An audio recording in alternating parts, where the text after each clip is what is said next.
Good afternoon and welcome to the Midday Mull for Thursday the 14th of January. Reading in Matthew's Gospel chapter 14, we have the story of the feeding of the 5,000.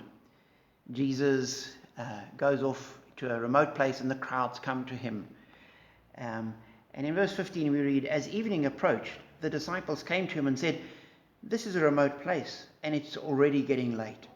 Send the crowds away so they can go to the villages and buy themselves some food.' But Jesus replied, 'They do not need to go away. You give them something to eat.'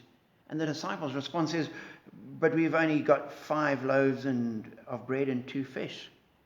And Jesus says, 'Bring them to me,' and uses that to feed the crowds. But I was struck by the fact that the disciples come to Jesus and suggest to him that he ought to send the crowds away.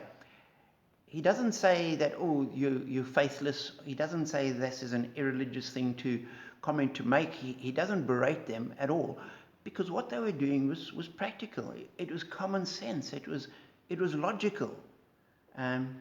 Just at that point, Jesus had a different plan.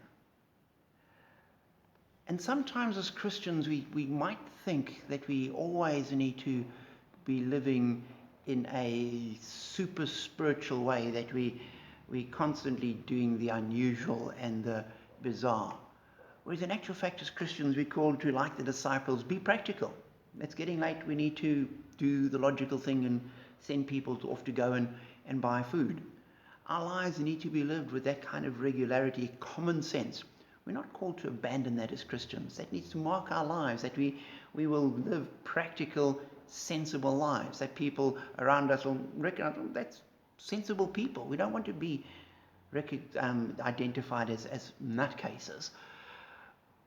But while we live practical lives like that, we must always be prepared for God to do the unusual. He doesn't do it often.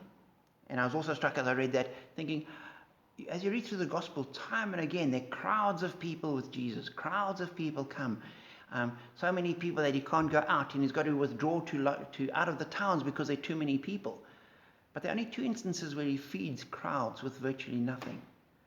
And I thought, all the other times, the crowds must have had to go get themselves food and feed themselves normally. This wasn't the normal way Jesus did things. This was the exception.